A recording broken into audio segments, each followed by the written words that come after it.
జనాలకి మైండ్లో ఉండే ఒక సెంటిమెంట్ ఏంటంటే ఒక పార్టీ వస్తే ఎకానమీ డెవలప్ అవుతుంది, ఇంకొక పార్టీ వస్తే ఎకానమీ దెబ్బతింటుంది అని. ఏ ప్రభుత్వం మారినా కూడా వారికి ఇష్టం ఉన్నా లేకపోయినా ఇండెక్స్ను ఖచ్చితంగా పెంచడానికే ప్రయత్నిస్తూ ఉంటారు. నా పోర్ట్ఫోలియోలో ఉన్న టాప్ 3 మ్యూచువల్ ఫండ్స్ గురించి ఇప్పుడు నేను మీకు చెప్తాను. చాలా వరకు బ్యాంకులు కానీ యూపీఐ యాప్స్ కానీ ఎక్కువగా రెగ్యులర్ ఫండ్స్ ఆఫర్ చేస్తూ ఉంటాయి. ఒక మ్యూచువల్ ఫండ్ యొక్క ఎన్ఏవి 20 రూపాయలు ఉంది, ఇంకొక మ్యూచువల్ ఫండ్ యొక్క ఎన్ఏవి 100 రూపాయలు ఉంది. మీరు దేన్ని తీసుకుంటారు? మనకి ఇక రెగ్యులర్ ఫండ్స్ వద్దు, డైరెక్ట్ ఫండ్స్ లోనే ఇన్వెస్ట్ చేద్దామని మీరు అనుకుంటున్నారా? అయితే మీకు కొన్ని ప్రాక్టికల్ విషయాలు తెలియాలి. అందుకే నేను ఇప్పుడు నా మొబైల్ ఫోన్లో నుండి సింపుల్గా ఒక ఎస్ఐపి ఎలా చేయాలో ప్రాక్టికల్గా చూపిస్తాను. ఇన్సూరెన్స్ డాక్యుమెంట్లు మన ఇంటికి పోస్ట్లో వచ్చినట్టుగా మ్యూచువల్ ఫండ్ డాక్యుమెంట్లు కానీ హార్డ్ కాపీలు కానీ ఏవి మన చేతికి రావు. ఏదైనా ఎమర్జెన్సీ సిచ్యువేషన్ వచ్చినప్పుడు మీరు గోల్డ్ అమ్ముతారా? అమ్మరు. కానీ మ్యూచువల్ ఫండ్స్ మాత్రం అమ్ముతారు. ఎందుకు? చాలా మంది ఏమనుకుంటారంటే ఎక్స్పెన్స్ రేషియో 1.5% ఉందనుకోండి, మనం చివరిలో తీసుకునే అమౌంట్పై 1.5% కట్ చేస్తారని అనుకుంటారు. కానీ అది తప్పు. ఎక్స్పర్ట్స్ చెప్పేది ఏంటంటే మీరు ఎన్నిసార్లు ఎక్కువ ఇన్వెస్ట్మెంట్స్ చేస్తూ ఉంటే, అంటే ఎంత ఫ్రీక్వెన్సీ ఎక్కువగా ఉంటే మీకు ఎన్ఏవి అంత యావరేజ్ అవుతుంది. అప్పుడు మీకు మంచి రిటర్న్స్ వచ్చే అవకాశం ఉంటుంది. మన యూట్యూబ్ ఛానల్లో, ఇన్స్టాగ్రామ్లో వచ్చిన కొన్ని వందల కామెంట్స్ చూసిన తర్వాత నాకు అర్థమైంది ఏంటంటే చాలామంది మ్యూచువల్ ఫండ్స్లో ఎస్ఐపిలో ఇన్వెస్ట్ చేయడానికి ఇంట్రెస్టింగ్గా ఉన్నారు. కానీ రకరకాల కారణాలతో, అంటే రకరకాల డౌట్స్తో వారు ఇంకా ఇన్వెస్ట్ చేయడానికి ఆలోచిస్తున్నారు. వారు అడిగిన డౌట్స్ అన్నిటినీ సమరైజ్ చేసి ఒక లాజికల్ ఆర్డర్లో పెట్టి అందరికీ అర్థమయ్యేటట్టు ఒక డీటెయిల్ వీడియో చేద్దామని అనుకున్నాను.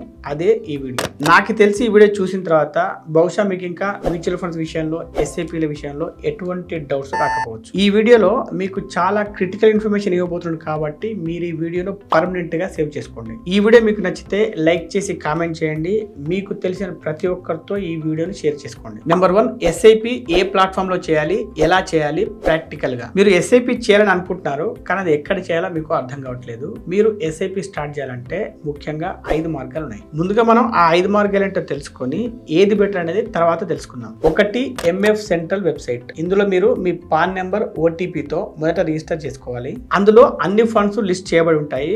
అందులో నుండి మీకు నచ్చిన ఫండ్ లో మీరు ఎస్ఐపి గానీ లంసమ్ ఇన్వెస్ట్మెంట్ గానీ చేసుకోవచ్చు. 2, డిమాట్ అకౌంట్స్, అంటే ఏంజెల్ వన్, గ్రో, జీరోదా ఇలాంటివి అన్నమాట. 3, మ్యూచువల్ ఫండ్స్ డిస్ట్రిబ్యూటర్స్, అంటే ఏజెంట్స్. మీ బంధువులు గానీ లేదా మీ ఫ్రెండ్ సర్కిల్ లో గానీ కొంతమంది మ్యూచువల్ ఫండ్స్ డిస్ట్రిబ్యూటర్స్ ఉంటారు, అంటే ఏజెంట్స్ ఉంటారు. వాళ్ళు మీ దగ్గరకు వచ్చి మంచి ఫండ్స్ సజెస్ట్ చేసి లంసమ్ లో గానీ లేదా ఎస్ఐపి లో గానీ ఇన్వెస్ట్ చేస్తూ ఉంటారు. 4, మీ బ్యాంక్ అకౌంట్ నుండి లేదా మీరు మీ బ్యాంక్ బ్రాంచ్ కి వెళ్ళి అక్కడ స్టాఫ్ సహాయంతో ఏదైనా ఫండ్ లో మీరు ఇన్వెస్ట్ చేయొచ్చు. మీ దగ్గర ఉన్న యూపీఐ యాప్స్ తో కూడా మీరు మ్యూచువల్ ఫండ్స్ లో ఇన్వెస్ట్ చేయొచ్చు. కానీ బీ కేర్ఫుల్, మీకు అందులో డైరెక్ట్ ఫండ్స్ కాకుండా రెగ్యులర్ ఫండ్స్ వచ్చే అవకాశం ఉంటుంది. అందుకని 1కి 2 సార్లు చెక్ చేసుకోండి. 5వది ఏంటంటే ఏఎంసి. మీరు ఏ ఫండ్ లోనైతే ఇన్వెస్ట్ చేద్దామని అనుకుంటున్నారో ఆ కంపెనీ వెబ్సైట్ కి వెళ్ళి, అంటే ఆ ఏఎంసి యొక్క వెబ్సైట్ కి వెళ్ళి డైరెక్ట్ గా ఇన్వెస్ట్ చేసుకోవడం. మీరు 4-5 ఫండ్స్ లో ఇన్వెస్ట్ చేయాలనుకుంటే ఆ 4-5 వెబ్సైట్స్ కి వెళ్ళి మీరు ఫండ్స్ కొనుక్కోవాల్సి ఉంటుంది. కాకపోతే అన్ని పాస్వర్డ్లు గుర్తుపెట్టుకొని ఇన్ని వెబ్సైట్లకు వెళ్ళి డబ్బులు ట్రాన్స్ఫర్ చేయాలంటే ప్రాక్టికల్ గా కొంచెం కష్టంగా ఉంటుంది. ఇప్పుడు మనం చెప్పుకున్న ఈ 5లో ఏది బెటర్ అనేది ఒకసారి తెలుసుకుందాం. ఎంఎఫ్ సెంట్రల్ వెబ్సైట్ లేదా యాప్ కి వెళ్ళి మ్యూచువల్ ఫండ్స్ లో ఇన్వెస్ట్ చేయడం అనేది ప్రాక్టికల్ గా కొంచెం కష్టంగా ఉంటుంది కాబట్టి చాలా మంది దాన్ని ప్రిఫర్ చేయరు. ఇక మీరు సొంతంగా ఆన్లైన్ లోనే మ్యూచువల్ ఫండ్స్ లో కానీ ఎస్ఐపిలో కానీ ఇన్వెస్ట్ చేయాలంటే బెస్ట్ పద్ధతి ఏంటంటే డిమాట్ అకౌంట్స్ అని చెప్పొచ్చు. కానీ మీరు ఇక్కడ చూడాల్సింది వారిచ్చే ఫండ్స్ డైరెక్ట్ ఫండ్సా లేదా రెగ్యులర్ ఫండ్స్ అనేది చూడాల్సి ఉంటుంది. వారు డైరెక్ట్ ఫండ్స్ ఇస్తే తీసుకోండి, రెగ్యులర్ ఫండ్స్ అయితే ఇంకా డిమాట్ అకౌంట్ జోలికి వెళ్ళకండి. ఎందుకు అనేది 7th పాయింట్ లో మనం డీటెయిల్ గా తెలుసుకుందాం. మీరు ఇప్పుడే కన్ఫ్యూజ్ కావద్దు. డిమాట్ అకౌంట్స్ లో ఏవి డైరెక్ట్ ఫండ్స్ ఆఫర్ చేస్తున్నాయి అని చూస్తే నేను పర్సనల్ గా ఏంజెల్ వన్ యాప్ యూజ్ చేస్తున్నాను, డైరెక్ట్ ఫండ్స్ కొంటున్నాను, అందులో ఇన్వెస్ట్ చేస్తున్నాను. అలాగే నాకు తెలిసిన కొంతమంది ఫ్రెండ్స్ గ్రో యాప్ యూజ్ చేస్తున్నారు, డైరెక్ట్ ఫండ్స్ కొంటున్నారు, అందులో ఇన్వెస్ట్ చేస్తున్నారు. మీరు కూడా ఇవే డిమాట్ అకౌంట్స్ తీసుకోమని చెప్పట్లేదు, కాకపోతే అందులో డైరెక్ట్ ఫండ్స్ అవైలబుల్ గా ఉన్న విషయం మీకు చెప్తున్నాను అంతే. మిగతా డిమాట్ అకౌంట్స్ లో డైరెక్ట్ ఫండ్స్ ఉన్నాయా లేదా అనే విషయం మీరు డైరెక్ట్ గా యాప్ లోకి వెళ్ళి సొంతంగా చూసి కన్ఫర్మ్ చేసుకోండి. మీకు ఆన్లైన్ లో ఎస్ఐపి చేయడం అనేది కష్టంగా, ఇబ్బందిగా ఉందనుకోండి, మీకు రాబోయే 10 సంవత్సరాలు మీకు సర్వీస్ ఇవ్వడానికి ఒక పర్సన్ అవసరం అనుకోండి. అప్పుడు మీరు ఎవరైనా మ్యూచువల్ ఫండ్ డిస్ట్రిబ్యూటర్ గానీ లేదా ఏజెంట్ దగ్గర గానీ తీసుకోండి. అయితే వారు ఇచ్చే ఫండ్స్ అన్ని కూడా డైరెక్ట్ ఫండ్స్ ఉండవు, రెగ్యులర్ ఫండ్స్ ఉంటాయి. కాకపోతే వారి నుండి మీకు మంచి సర్వీస్ దొరుకుతుంది. రెగ్యులర్ ఫండ్స్ ఇచ్చి మీకు సర్వీస్ ఇవ్వలేదు అనుకోండి, మీకు ఎలా ఉంటుంది? అందుకే నేను కొన్ని డీమ్యాట్ అకౌంట్స్ అవాయిడ్ చేయమని చెప్పింది. అలాగే చాలా మంది ఏమనుకుంటారంటే బ్యాంక్కి వెళ్తే డైరెక్ట్ ఫండ్స్ దొరుకుతాయి అనుకుంటారు.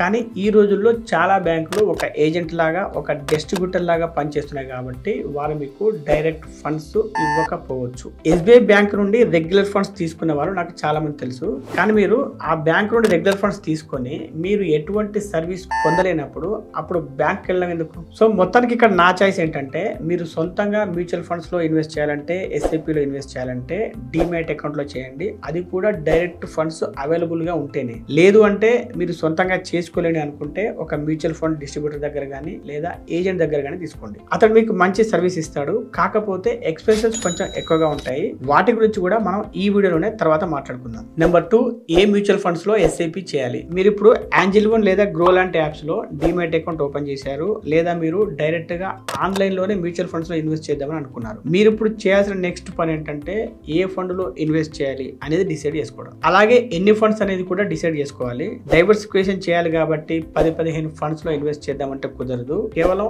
5-6 ఫండ్ లో ఇన్వెస్ట్ చేస్తే చాలు. మీరు ఎస్ఐపి చేసినా లంస ఇన్వెస్ట్ చేసినా కూడా వాటిల్లోనే పెట్టుబడి పెడుతూ ఉండండి. ఆ ఫండ్స్ కూడా ఖచ్చితంగా 5 స్టార్ రేటింగ్ ఉన్నవి మాత్రమే ఎన్నుకోండి. ఆ డేటా మీకు ఎక్కడ దొరుకుతుంది అంటే moneycontrol.com, value research, morning star లాంటి వెబ్సైట్లలో. మీరు మొదటిసారి ఎస్ఐపిలో స్టార్ట్ చేస్తున్నట్లయితే ఇండెక్స్ ఫండ్స్ తో స్టార్ట్ చేయండి. ఎందుకు అంటే ఇండెక్స్ ఫండ్స్ అనేవి మన దేశ ఎకానమీని సూచిస్తాయి. అవి ఎప్పుడు కూడా జీరో కావడం అంటూ ఉండదు. కారణం ఏంటి అంటే అందులో ఉండేవి టాప్ 30 కంపెనీలో లేదా టాప్ 50 కంపెనీలో అయి ఉంటాయి. ఇంకొకటి ఏంటంటే ఏ ప్రభుత్వం మారినా కూడా వారికి ఇష్టం ఉన్నా లేకపోయినా ఇండెక్స్ ను ఖచ్చితంగా పెంచడానికి ప్రయత్నిస్తూ ఉంటారు. చాలా రోజుల నుంచి ఎక్కువ మంది క్వశ్చన్స్ ఏంటంటే ఏ ఫండ్స్ లో ఇన్వెస్ట్ చేయాలి, ఎందులో ఎస్ఐపి చేయాలి, మీరు దేంట్లో ఇన్వెస్ట్ చేశారని. నేను ఇంతకుముందు జాబ్ చేసేటప్పుడు ఎక్కువగా ఈఎల్ఎస్ఎస్ ఫండ్స్ లో ఇన్వెస్ట్ చేసేవాడిని. ఇప్పుడు చేయట్లేదు. నా పోర్ట్ఫోలియో ఉన్న టాప్ 3 మ్యూచువల్ ఫండ్స్ గురించి ఇప్పుడు నేను మీకు చెప్తాను. అయితే ఇది రికమెండేషన్ కోసం మాత్రం కాదు, జస్ట్ ఇన్ఫర్మేషన్ కోసం మాత్రమే. మొదటిది UTI Nifty 50 index fund growth direct. రెండవది Parag Parikh flexi cap fund direct plan growth. మూడవది Quant small cap fund growth direct plan. ఇవి నా రిస్క్ స్వభావాన్ని బట్టి, నా పర్సనల్ అనాలిసిస్ ని బట్టి నేను తీసుకున్న ఫండ్స్. మీరు ఇవే ఫాలో అవ్వాలని నేను చెప్పట్లేదు. ఇప్పుడు మనం ఎస్ఐపి విషయంలో తెలుసుకోవాల్సిన 3వ అతి ముఖ్యమైన విషయం ఏంటంటే మనం తీసుకోబోయే మ్యూచువల్ ఫండ్ యొక్క ఎన్ఏవి తక్కువగా ఉండాలా, ఎక్కువగా ఉండాలా? ఒక మ్యూచువల్ ఫండ్ యొక్క ఎన్ఏవి 20 రూపాయలు ఉంది, ఇంకొక మ్యూచువల్ ఫండ్ యొక్క ఎన్ఏవి 100 రూపాయలు ఉంది. మీరు దేన్ని తీసుకుంటారు? మీకు ఎక్కువ మంది ఇచ్చే సలహా ఏంటంటే తక్కువ ఎన్ఏవి ఉన్న ఫండ్ తీసుకుంటే ఎక్కువ రిటర్న్స్ వస్తాయని. ఒక చిన్న ఎగ్జాంపుల్ చూద్దాం. మీ దగ్గర 10 లక్షల రూపాయలు ఉన్నాయి. మీరు ఒక బిజినెస్ స్టార్ట్ చేయాలనుకుంటారు. దాంట్లో మీకు మంచి రిటర్న్స్ కావాలి. మీ ముందు 2 ఆప్షన్స్ ఉన్నాయి. ఒకటి tea stall, 2 tiffin centre. Tea stall కు 2 లక్షల రూపాయలు ఖర్చు అవుతుంది, టిఫిన్ సెంటర్ కు 10 లక్షల రూపాయలు ఖర్చు అవుతుంది. టీ స్టాల్ లో మీకు 20% రిటర్న్స్ వస్తాయి, టిఫిన్ సెంటర్ లో మీకు 30% రిటర్న్స్ వస్తాయి. ఇప్పుడు చెప్పండి, మీరైతే దీంట్లో ఏది ప్రిఫర్ చేస్తారు? టీ స్టాల్ 2 లక్షలు వస్తుంది కాబట్టి 5 టీ స్టాల్ పెట్టుకుంటే ఎక్కువ ప్రాఫిట్ వస్తుంది అనుకుంటున్నారా? మీరు చూడాల్సింది ఏంటంటే సంఖ్య పెంచినా కూడా పర్సంటేజ్ ఆఫ్ రిటర్న్స్ మారట్లేదు. మీరు 10 లక్షలు పెట్టినా కూడా రిటర్న్స్ 20% వస్తాయి, అంటే 2 లక్షలే వస్తాయి. కానీ 10 లక్షల రూపాయలతో ఒకే ఒక టిఫిన్ సెంటర్ పెడితే మీకు 30% రిటర్న్స్ వస్తాయి, అంటే 3 లక్షలు. ఇదే లాజిక్ మీకు ఎన్ఏవి విషయంలో కూడా వర్తిస్తుంది. ఎన్ఏవి తక్కువ ఉందా ఎక్కువ ఉందా అనేది మీరు చూడొద్దు. మీరు చూడాల్సింది కేవలం ఫండ్ పెర్ఫార్మెన్స్ మాత్రమే. అలాగే 10 రూపాయలకు దొరుకుతుంది కదా అని NF4 లో ఇన్వెస్ట్ చేద్దామని ఆలోచించకండి. Number 4, starting problem. ఇప్పుడు మనం చేయాల్సింది ప్రాక్టికల్ గా ఎస్ఐపి చేయడం. ఇక్కడే చాలా మందికి రకరకాల డౌట్స్ వస్తున్నాయి, కన్ఫ్యూజన్ కూడా వస్తుంది. అందుకే నేను ఇప్పుడు నా మొబైల్ ఫోన్ లో నుండి సింపుల్ గా ఒక ఎస్ఐపి ఎలా చేయాలో ప్రాక్టికల్ గా చూపిస్తాను. అయితే ఆల్రెడీ ఎస్ఐపి స్టార్ట్ చేసిన వారికి, చేస్తున్న వారికి ఇది కొంచెం బోరింగ్ అనిపించవచ్చు కాబట్టి దీన్ని నేను వీడియో చివరిలో చూపిస్తాను, కంప్లీట్ మొబైల్ స్క్రీన్ జర్నీ. ఇప్పుడు మనం నెక్స్ట్ పాయింట్ ఏంటో తెలుసుకుందాం. అదేంటి అంటే ఎస్ఐపి చేయాలా, లంసమ్ గా ఒకేసారి ఇన్వెస్ట్ చేయాలా, 2 కలిపి చేయవచ్చా? మీరు ఒక ఫండ్ లో ఎస్ఐపి చేస్తున్నప్పుడు అందులో లంసమ్ ఇన్వెస్ట్మెంట్ కూడా చేయొచ్చు. సింపుల్ లాజిక్ ఏంటంటే మీరు రెగ్యులర్ గా లంసమ్ ఇన్వెస్ట్మెంట్ చేస్తున్నట్లయితే దాన్ని కూడా ఎస్ఐపి అనొచ్చు. అంటే మీరు మ్యూచువల్ ఫండ్స్ లో ఎప్పుడు కావాలంటే అప్పుడు పెట్టుబడి పెట్టొచ్చు. రోజుకి ఒకసారి పెట్టొచ్చు, వారానికి ఒకసారి పెట్టొచ్చు, నెలకు ఒకసారి కూడా పెట్టొచ్చు. నెల ఎస్ఐపి కడుతూ కూడా మధ్యలో డబ్బు ఉన్నప్పుడు లంసమ్ ఇన్వెస్ట్మెంట్ కూడా చేసుకోవచ్చు. ఎక్స్పర్ట్స్ చెప్పేది ఏంటంటే మీరు ఎన్నిసార్లు ఎక్కువ ఇన్వెస్ట్మెంట్స్ చేస్తూ ఉంటే, అంటే ఎంత ఫ్రీక్వెన్సీ ఎక్కువగా ఉంటే మీకు ఎన్ఏవి అంత యావరేజ్ అవుతుంది. అప్పుడు మీకు మంచి రిటర్న్స్ వచ్చే అవకాశం ఉంటుంది. Number 6 expense ratio. Mutual funds అన్నిటిని ఫండ్ మేనేజర్ నిర్వహిస్తారు కాబట్టి దానికయ్యే ఎక్స్పెన్సెస్ అన్ని మన దగ్గర నుండి వసూలు చేస్తారు. చాలా మంది ఏమనుకుంటారంటే ఎక్స్పెన్స్ రేషియో 1.5% ఉందనుకోండి, మనం చివరిలో తీసుకునే అమౌంట్ పై 1.5% కట్ చేస్తారని అనుకుంటారు. కానీ అది తప్పు. వారు ప్రతి సంవత్సరం 1.5% కట్ చేస్తారు. ఒక రకంగా అది కూడా తప్పే. వారు డైలీ బేసిస్ లో 1.5% ఎక్స్పెన్సెస్ కట్ చేస్తారు. అదేలా అంటే మీరు ఒక ఫండ్ లో ఈ రోజు ₹1,00,000 ఇన్వెస్ట్ చేశారు. రేపు అంటే మొదటి రోజు మీరు పెట్టిన ₹1,00,000 1% పెరిగి ₹1,01,000 అయిందనుకోండి. అప్పుడు మీ ఎక్స్పెన్స్ రేషియో ఎంత కట్ అవుతుంది అంటే ₹1,01,000 into 1.5% divided by 365 is equal to ₹4.15 cut అవుతాయి. ఇక్కడ 365 ఏంటి అంటే సంవత్సరానికి ఉన్న 365 రోజులు. ఇక రెండవ రోజు ₹1,01,000 కాస్త ₹500 తగ్గి ₹1,500 అయింది అనుకోండి. అప్పుడు మీ ఎక్స్పెన్స్ రేషియో ఎంత కట్ అవుతుంది అంటే 1,500 into 1.5% divided by 365 is equal to ₹4.13 cut అవుతాయి. ఇలా మీకు డైలీ బేసిస్ లో ఎక్స్పెన్స్ రేషియో అనేది కట్ అవుతుంది. దీన్ని మీకు ఏ వీడియోలోనూ ఏ బుక్ లోను కూడా చెప్పారు. కాబట్టి మీరు వీలైనంత ఎక్కువ మందికి ఈ విషయాన్ని షేర్ చేయండి. ఇప్పుడు జస్ట్ 1% ఎక్స్పెన్స్ రేషియో తేడా ఉంటే రిటర్న్స్ లో ఎంత తేడా ఉంటుంది అనేది ఒకసారి చూద్దాం. కార్తిక్, ప్రవీణ్ ఇద్దరు తలా ₹1,00,00,000 సంపాదిద్దామని అనుకున్నారు. 15/15/15 అనే రూల్ తూచా తప్పకుండా పాటించారు. అంటే నెలకు 15,000 ఎస్ఐపిని 15 సంవత్సరాల పాటు కట్టారు. కాకపోతే వేరు మ్యూచువల్ ఫండ్. అయితే ఇద్దరికి CAGR అంటే రిటర్న్స్ 15% వచ్చింది. అంటే ఇద్దరికి అమౌంట్ వచ్చినా కూడా సేమ్ అమౌంట్ రావాలి, అంతే కదా. కార్తిక్ డ్రా చేసిన అమౌంట్ ఎంత అంటే 96.59 లక్షలు. ప్రవీణ్ డ్రా చేసిన అమౌంట్ మాత్రం 87.52 లక్షలు. ఇద్దరి మధ్య తేడా 9.02 లక్షలు. అదేంటి అన్ని పారామీటర్స్ ఒకటే ఉన్నప్పుడు రిటర్న్స్ కూడా ఒకటే రావాలి కదా. అసలు విషయం ఏంటంటే కార్తిక్ తీసుకున్న మ్యూచువల్ ఫండ్ యొక్క ఎక్స్పెన్స్ రేషియో 0.5%. ఈ క్యాలిక్యులేటర్ చూడండి. ప్రవీణ్ తీసుకున్న మ్యూచువల్ ఫండ్ యొక్క ఎక్స్పెన్స్ రేషియో 1.5%. ఇక్కడ కూడా క్యాలిక్యులేటర్ చూడండి. జస్ట్ 1% మాత్రమే తేడా, కానీ ఇద్దరి మధ్య 9 లక్షల కంటే కూడా ఎక్కువ అమౌంట్ డిఫరెన్స్ వస్తుంది. ఈ ఎక్స్పెన్స్ రేషియో లెక్కలు చూసిన తర్వాత మీకు దిమ్మ తిరిగిపోయి ఉంటుంది కదా. మనం ఇప్పటిదాకా చూసింది జస్ట్ మామూలు ఎక్స్పెన్స్ రేషియోనే. కానీ మనం నెక్స్ట్ పాయింట్ లో చెప్పుకోబోయే డైరెక్ట్ ఫండ్స్, రెగ్యులర్ ఫండ్స్ లో ఉన్న ఎక్స్పెన్స్ రేషియో లెక్కలు కనుక చూస్తే మీకు మరొక్కసారి దిమ్మ తిరిగిపోవడం ఖాయం. Number 7 mutual funds direct versus regular plan. ఒకసారి మీరు ఇక్కడ కనిపిస్తున్న టేబుల్ చూడండి. ఫండ్ ఒకటే ఉంది కానీ అందులో కూడా 2 రకాలు ఉన్నాయి. UTI Nifty index fund direct ఉంది, UTI Nifty index fund regular ఉంది. అలాగే డైరెక్ట్ రెగ్యులర్ ఇలా కనిపిస్తున్నాయి కదా. మీరు ఇప్పటికే మ్యూచువల్ ఫండ్స్ లో ఇన్వెస్ట్ చేసినట్లయితే మీరు ఎలాంటి ఫండ్స్ తీసుకున్నారో ఒక్కసారి చెక్ చేసుకోండి. అంతకంటే ముందు మనం ఈ రెండింటి మధ్య డిఫరెన్స్ ఏంటో తెలుసుకుందాం. మీరు మ్యూచువల్ ఫండ్ కంపెనీ అంటే AMC వెబ్సైట్కి వెళ్ళి డైరెక్ట్ గా మ్యూచువల్ ఫండ్స్ కొనుక్కున్నారు అనుకోండి, అది డైరెక్ట్ ఫండ్ అవుతుంది. అలాగే మీరు కొన్ని డిమాట్ అకౌంట్స్ ద్వారా కూడా ఇన్వెస్ట్ చేస్తే మీరు డైరెక్ట్ ఫండ్స్ పొందవచ్చు.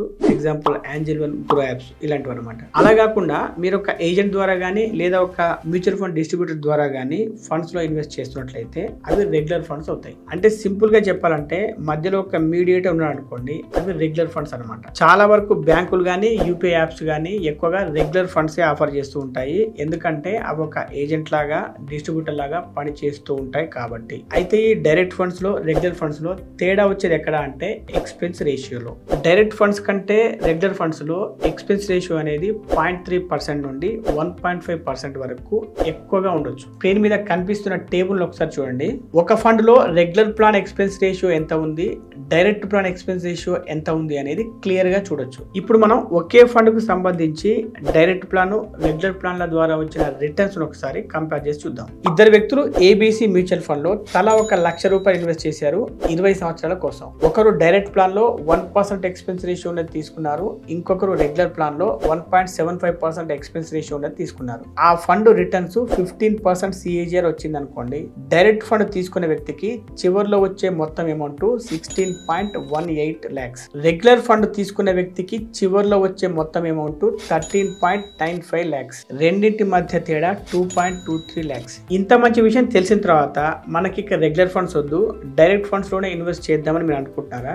అయితే మీకు కొన్ని ప్రాక్టికల్ విషయాలు తెలియాలి. మనం ఇప్పటిదాకా చెప్పుకునేది థియరీ, కానీ ప్రాక్టికల్గా వచ్చేసరికి చాలా మందికి ఫండ్ సెలెక్షన్ అనేది తెలియదు. కాలేజీకి వెళ్ళి చదువుకోవడానికి, డిస్టెన్స్ ఎడ్యుకేషన్లో చదువుకోవడానికి తేడా ఉంటుంది. అలాగే ఐఐటీలో చదివితే 20 లక్షల శాలరీ వస్తుంది, మల్లయ్య పుల్లయ్య కాలేజీలో చదివితే 2 లక్షల శాలరీ కూడా రాదు. ఇక్కడ కూడా అదే లాజిక్ పనిచేస్తుంది.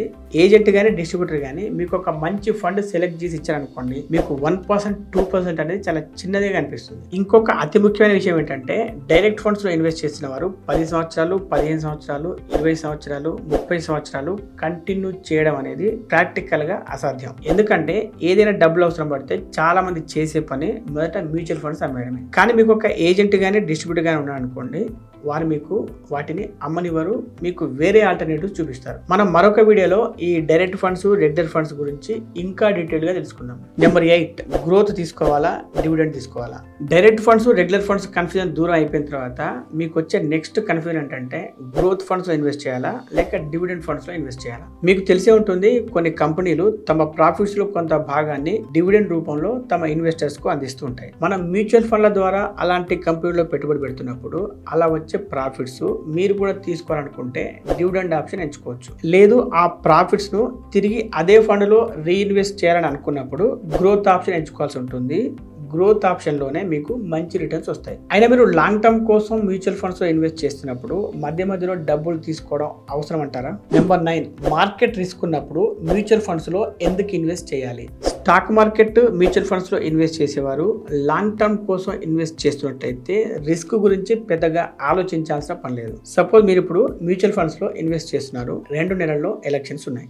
జనాలకి మైండ్ లో ఉండే ఒక సెంటిమెంట్ ఏంటంటే, ఒక పార్టీ వస్తే ఎకానమీ డెవలప్ అవుతుంది, ఇంకొక పార్టీ వస్తే ఎకానమీ దెబ్బతింటుంది అని. అప్పుడు ఏం జరుగుతుంది? మార్కెట్ పడిపోవచ్చు, లేదా మార్కెట్ లో కొత్త రికార్డ్స్ క్రియేట్ అవ్వచ్చు. అందుకని మీరు రెగ్యులర్ గా డైలీ బేసిస్ లో చూస్తున్నారు అనుకోండి, అది మీకు రిస్క్ అని కనిపించవచ్చు. అలా కాకుండా లాంగ్ టర్మ్ లో జస్ట్ ఇన్వెస్ట్మెంట్ చేసుకుంటూ పోయారనుకోండి, మీకు 3 నుండి 5 సంవత్సరాలు పాజిటివ్ రిటర్న్స్ అనేవి కనిపిస్తూ ఉంటాయి. నెంబర్ 10, మీ ఇన్వెస్ట్మెంట్స్ ను ఇంట్లో వాళ్ళకి చెప్పండి. ఇన్సూరెన్స్ డాక్యుమెంట్లు మన ఇంటికి పోస్ట్ లో వచ్చినట్టుగా మ్యూచువల్ ఫండ్ డాక్యుమెంట్లు కానీ, హార్డ్ కాపీలు కానీ ఏవి మన చేతికి రావు. మరి మనకేమైనా జరిగితే మన మ్యూచువల్ ఫండ్ యూనిట్స్ గురించి మన ఫ్యామిలీ మెంబర్స్ కి ఎలా తెలియాలి? మీరు 6 నెలలకు ఒకసారి లేదా సంవత్సరానికి ఒకసారి మీ పోర్ట్ఫోలియోను డౌన్లోడ్ చేసుకోండి, ఒక ప్రింట్ తీసి పెట్టుకోండి. మీ ఇన్సూరెన్స్ కాగితాలు, ప్లాట్ కాగితాలు ఎక్కడైతే ఉంటాయో వీటిని కూడా వాటితో పాటు అక్కడే పెట్టండి. ఒక్కొక్క ఫండ్ యొక్క ఏఎంసీ యొక్క అడ్రస్ కూడా ప్రింట్ తీసి దానికి అటాచ్ చేయండి. మీరు ఒకవేళ యూటీఐ మ్యూచువల్ ఫండ్ లో ఇన్వెస్ట్ చేశారనుకోండి, మ్యూచువల్ ఫండ్ యొక్క నియరెస్ట్ ఆఫీస్ అడ్రస్ ప్రింట్ తీసి పెట్టుకోండి. అడ్రస్ ఎలా తెలుసుకోవాలంటే, గూగుల్లో యూటీఐ మ్యూచువల్ ఫండ్ అని సెర్చ్ చేయండి. UTI mutual fund web link పై క్లిక్ చేయండి. హోమ్ పేజ్ ఓపెన్ అయిన తర్వాత హెల్ప్ అండ్ సపోర్ట్, ఆ తర్వాత లొకేటర్స్ క్లిక్ చేయండి. మీరు హైదరాబాద్లో ఉంటే అక్కడ కనిపించే 4-5 అడ్రస్లో మీకు దగ్గరగా ఉన్నది ఒకటి నోట్ చేసి పెట్టుకోండి. తర్వాత దాన్ని ప్రింట్ తీసి మీ స్టేట్మెంట్కు అటాచ్ చేసుకోండి. నెంబర్ 11, ఏదైనా ఎమర్జెన్సీ వస్తే మ్యూచువల్ ఫండ్స్ అమ్ముకోవచ్చా? ఏదైనా ఎమర్జెన్సీ సిచ్యువేషన్ వచ్చినప్పుడు మీరు గోల్డ్ అమ్ముతారా? అమ్మరు. కానీ మ్యూచువల్ ఫండ్స్ మాత్రం అమ్ముతారు. ఎందుకు? గోల్డ్ అంటే సెంటిమెంట్, మరి మ్యూచువల్ ఫండ్స్ మీరు కష్టపడిన డబ్బుతోనే కదా కొన్నది. ఇంకొకటి ఏంటంటే, రిటర్న్స్ విషయానికి వస్తే మ్యూచువల్ ఫండ్స్ లో ఎక్కువ రిటర్న్స్ వస్తున్నప్పుడు వాటిని ఎందుకు అమ్మడం?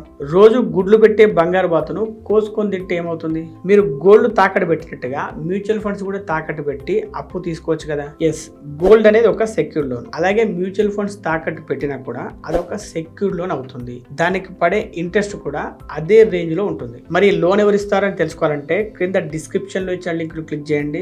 మీ mobile number, PAN number enter చేసి మీ లోన్ ఎలిజిబిలిటీని జస్ట్ 15 నిమిషాల్లో చెక్ చేసుకోండి. నేను ఈ వీడియో మొదట్లో నా మొబైల్ ఫోన్ నుండి ప్రాక్టికల్ గా ఒక ఎస్ఐపి ఎలా స్టార్ట్ చేయాలో చూపిస్తాను చెప్పాను కదా, అది ఇప్పుడు చూద్దాం. నేను వాడుతుంది Angel One యాప్. అయితే దాదాపు అన్ని యాప్స్ లో ఈ ప్రాసెస్ అనేది ఒకే రకంగా ఉంటుంది. ఇప్పుడు ఆ ప్రాసెస్ చూద్దాం. మీ మొబైల్ ఫోన్ లో యాప్ ఓపెన్ చేయండి. యాప్ ను మీ పాస్వర్డ్ తో కానీ లేదా మీ ఫింగర్ ప్రింట్ తో కానీ అన్లాక్ చేయండి. అప్పుడు హోమ్ పేజ్ ఓపెన్ అవుతుంది. అందులో మీకు 3 కేటగిరీస్ కనిపిస్తాయి: stocks, F&O, mutual funds. Mutual funds పై క్లిక్ చేయండి. స్క్రాల్ డౌన్ చేస్తూ పోతుంటే మీకు కంపేర్ మ్యూచువల్ ఫండ్స్ అనే ఆప్షన్ కనిపిస్తుంది. అది క్లిక్ చేయండి. మనం ఇప్పుడు ఒక ఇండెక్స్ ఫండ్ లో ఇన్వెస్ట్ చేద్దాం అనుకుంటున్నాం. సెర్చ్ బార్ లో ఇలా ఎంటర్ చేద్దాం: UTI Nifty 50 index fund growth. ఇప్పుడు ఇక్కడ వచ్చింది కదా, దీని మీద క్లిక్ చేయండి. తర్వాత ఇన్వెస్ట్ మీద క్లిక్ చేయండి. అప్పుడు మీకు ఇలా పేజ్ ఓపెన్ అవుతుంది. అందులో మీకు పెర్ఫార్మెన్స్ డేటా అంతా కనిపిస్తుంది. 1 year, 3 years, 5 years, total years performance చూడొచ్చు. మినిమం ఎస్ఐపి 500 అని ఉండడం కూడా చూడొచ్చు. అలాగే expense ratio, lock in period, exit load లాంటి డీటెయిల్స్ అన్ని కూడా మీరు ఇక్కడ చూసుకోవచ్చు. ఇప్పుడు ఇన్వెస్ట్ నౌ మీద క్లిక్ చేయండి. అక్కడ మీకు 2 ఆప్షన్స్ కనిపిస్తాయి, ఎస్ఐపి, వన్ టైం. ఎస్ఐపిని చూస్ చేసుకోండి. అమౌంట్ 500 లేదా మీకు ఇష్టం వచ్చిన అమౌంట్ ఎంటర్ చేయండి. తర్వాత make first SIP payment now అని ఉంది కదా, అది క్లిక్ చేయండి. పక్కన మీకు కనిపిస్తుంది కదా డేట్ ఆఫ్ ఎస్ఐపి, అందులో మీకు ఏ డేట్ కావాలనేది సెలెక్ట్ చేసుకోండి. ఇక మిగిలింది పేమెంట్ ఆప్షన్స్. ఇందులో మీరు మీ మెయిన్ బ్యాంక్ అకౌంట్, మీ regular bank account details entry చేయాల్సి ఉంటుంది. లేదంటే అదే బ్యాంకుకు సంబంధించిన యూపీఐ ఐడి ఎంటర్ చేసినా సరిపోతుంది. ఇవి ఒక్కసారి ఎంటర్ చేస్తే సరిపోతుంది. ఆ తర్వాత డిఫాల్ట్ గా సెలెక్ట్ అయిపోతాయి. ఇప్పుడు స్టార్ట్ ఎస్ఐపి మీద క్లిక్ చేయండి. మీ బ్యాంక్ నుండి అమౌంట్ డెబిట్ అయిపోతుంది. అది మీకు ఆర్డర్స్ లో చూపిస్తుంది, కానీ పోర్ట్ఫోలియోలో చూపించదు. ఎందుకంటే మీ ఆర్డర్ ఎగ్జిక్యూట్ కావాలంటే 3-4 రోజుల టైం పడుతుంది. మీకు మొబైల్లో ఎస్ఎంఎస్ వస్తుంది, మీ మెయిల్కి కూడా మెసేజ్ వస్తుంది. ఆ తర్వాత మీ పోర్ట్ఫోలియో అప్డేట్ అవుతుంది. అందులో మీ ఫండ్ యొక్క ఫోలియో నెంబరు, ఎన్ఏవి డీటెయిల్స్ అన్నీ మీకు కనిపిస్తాయి. అవి వచ్చేంత వరకు కూడా మీరు ఫండ్లో ఎటువంటి ట్రాన్సాక్షన్స్ చేయకండి, ఎస్ఐపి కానీ లంసమ్ కానీ. ఎందుకంటే ఒకే ఫండ్కు సంబంధించిన మల్టిపుల్ ఫోలియో నెంబర్స్ ఉంటే మీకు ట్రాక్ చేయడం కష్టంగా ఉంటుంది ఫ్యూచర్లో. మనం ఈ వీడియోలో ఎస్ఐపిల గురించి దాదాపు అన్ని విషయాలు కవర్ చేశామని అనుకుంటున్నాము. అందులోనూ మీకు ఉపయోగపడే అతి ముఖ్యమైన ఇన్ఫర్మేషన్ ఇచ్చామని అనుకుంటున్నాం. మరి మీకు ఈ వీడియో నచ్చితే లైక్ చేసి కామెంట్ చేయండి. మీకు తెలిసిన వారందరికీ ఈ వీడియోని షేర్ చేయండి. Be rich, stay rich.